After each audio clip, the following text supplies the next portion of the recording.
So Jeff Fahey, Sean Young, and Drew Barrymore get caught up in a web of mystery and deceit in this nearly forgotten early 90s thriller, The Sketch Artist.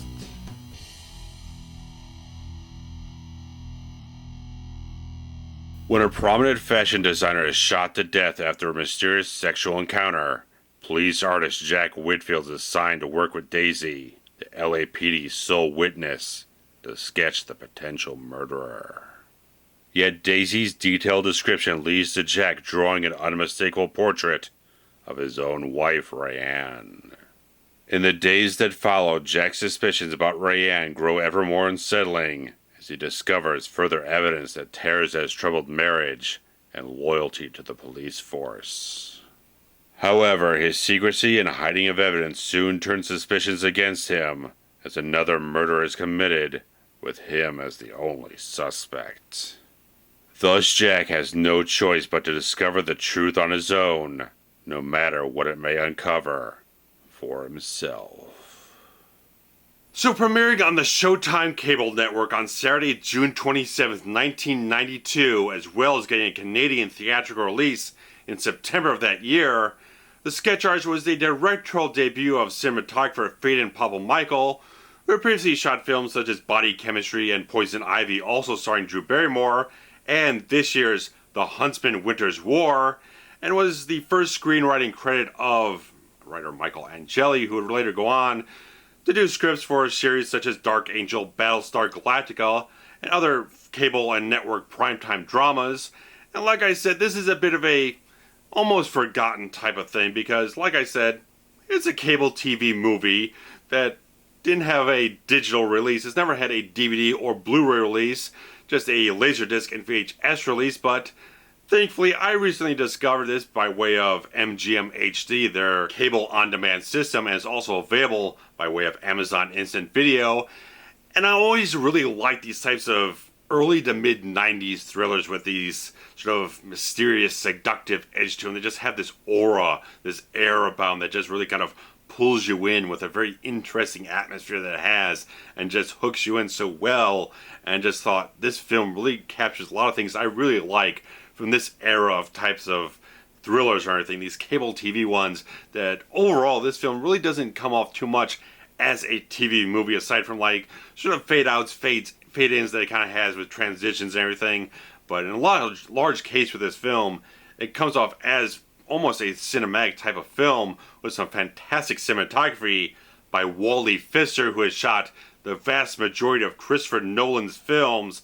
And I can tell you, his talent is definitely on display here with a really good sense of ambiance and atmosphere to it. There's just a nice sort of slight haze to everything and sort of nice contrast to all the visuals here that it really comes across with a good sense of mood to it while still having a sort of naturalistic sort of mystique to it overall. It just has a very subtle nature to how things look overall with the lighting and the camera work and everything. I thought everything looked very, very well here, and you can kind of see that this is in very competent hands from a guy who we know fantastically shoots some amazing looking films today.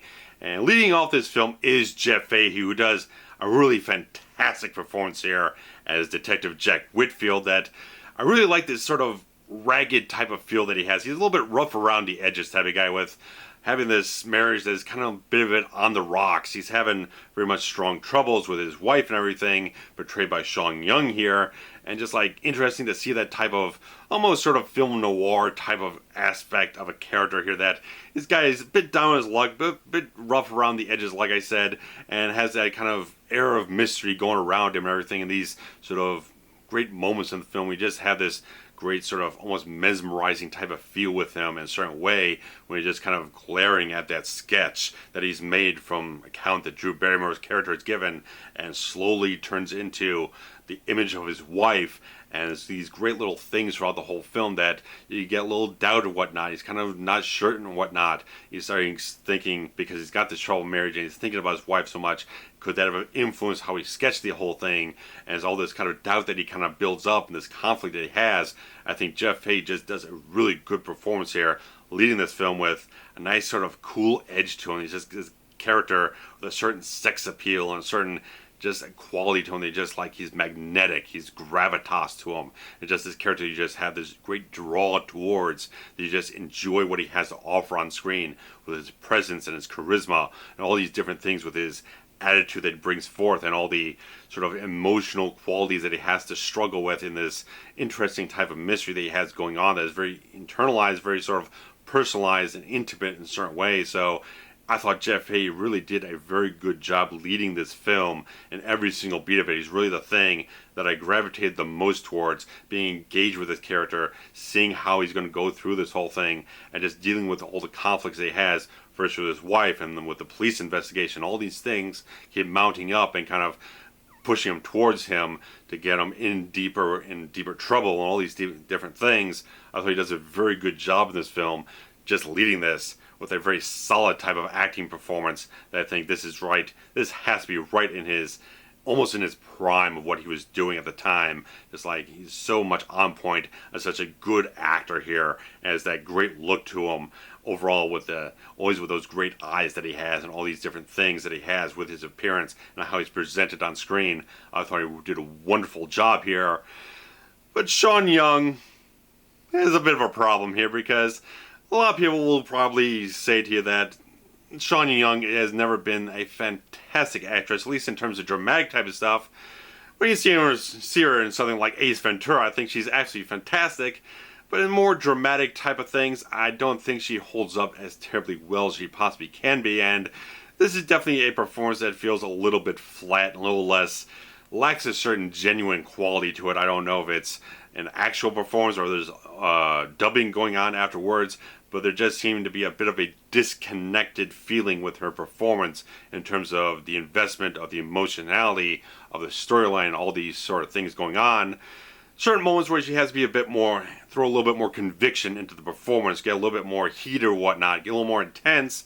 I think she sells it better, but when she's trying to sell a little bit more subtle, laid-back type of emotions or whatnot, I feel it just kind of falls a little bit flat. It doesn't sell as strongly as it possibly can be, but we also get a nice little performance here from Drew Barrymore, and I think she does a really good job in this much more smaller role of Daisy, this person who witnessed someone at the scene of the crime here, and she just sells a really good, genuine, likable quality, something that is very strong with Drew Barrymore, just selling that quality of herself. And in this performance, someone's a little bit, seems a bit strung out, but someone who just has a certain quality to him that just engages you, kind of draws you into the character a little bit, and just kind of connect with it overall.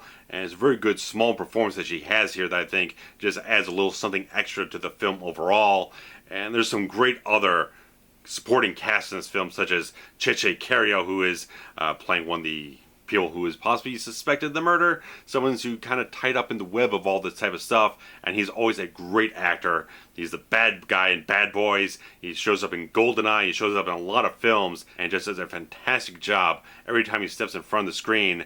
And we got the great James Tolkan, who people know from Back to the Future, Masters of the Universe, so many films, so much of a distinct type of actor, and he just sells it as sort of, kind of almost typical, but that sort of hard-ass type of police chief in a certain way. That just like, he sells it, he's a solid fit for the role, and he puts together such a good thing. Even Frank McRae, who, you know, from Last Action Hero and License to Kill, a very recognizable actor as well.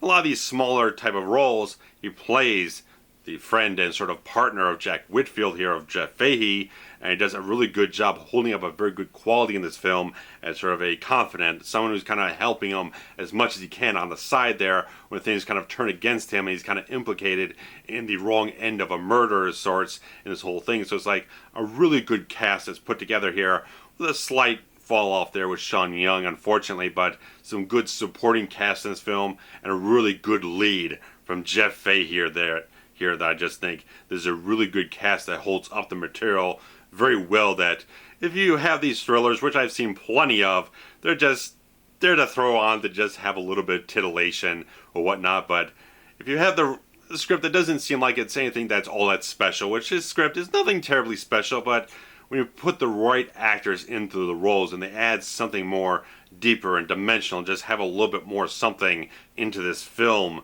I think you really get something that elevates and really becomes something to really kind of notice here.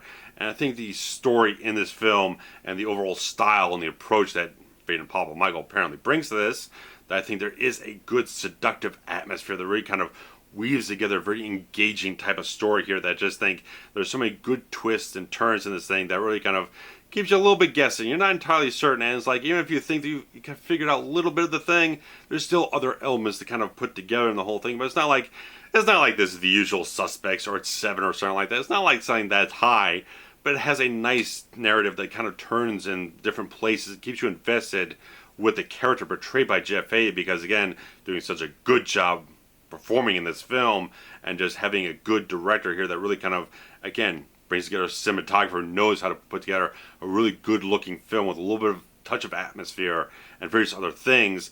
And again, like I said, there's a good conflict with the emotion in this film, where you got the character of Jack Whitfield having a lot of personal conflicts, emotional conflicts, not entirely certain how he can trust what he's done, what sketch he's put together, how much he can trust it, how much he can trust the people around him, what exactly is coming together in this whole thing. So it's like, it's a great thing that Jeff Fahey just, again, comes in and brings a confidence into this role and brings forward this storyline in a very good type of way to kind of drive it forward in a way that you just connect with this character so much, and just like so many different things that really just strike this film off in a very good type of way.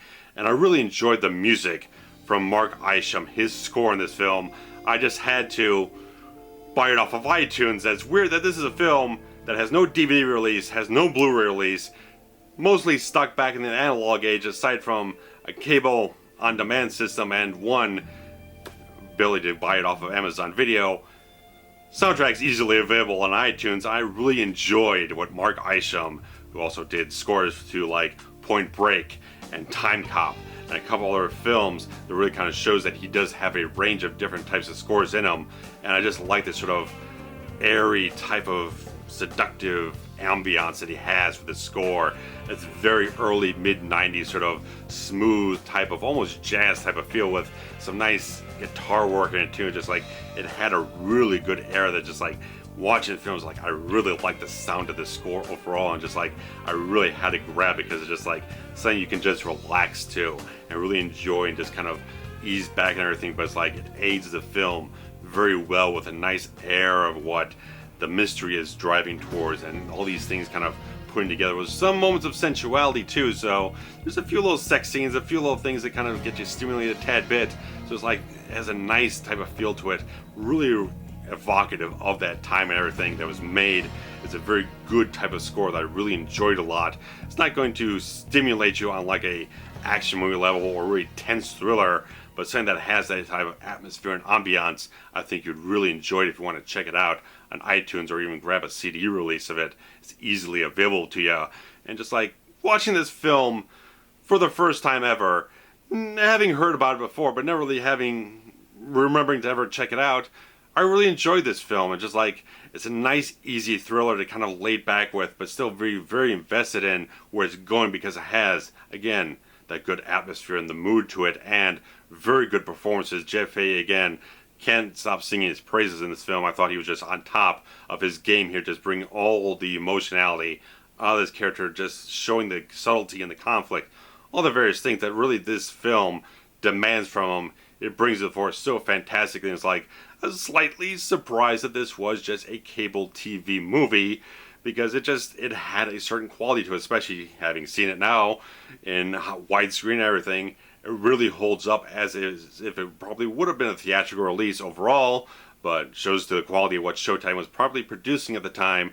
So it did have a higher quality than what you would normally expect from the connotation of a TV movie.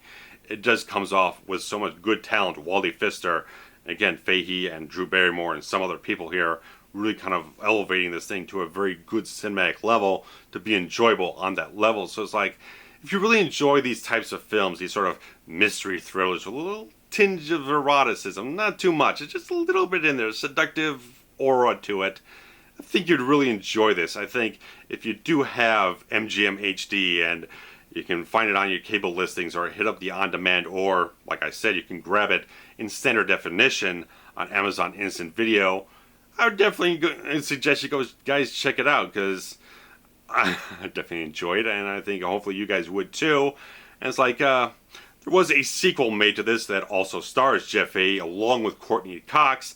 that I have ordered only on VHS because unfortunately it hasn't got as much of a progression into the digital age as the first film, but ordered it on VHS and should be here sometime soon, so hopefully I can follow up on this a little bit. But if you have seen this film from 1992, I would definitely like to hear your comments. If this kind of like sparks something back on you, it's like, oh, I saw that film so long ago, it's like, that was pretty good, or whatever your comments might be, throw them below. And it's like, what other mystery thrillers of this sort do you kind of like? Something that just has that kind of smooth edge to it, whatnot, with a very kind of ragged type of protagonist of sorts.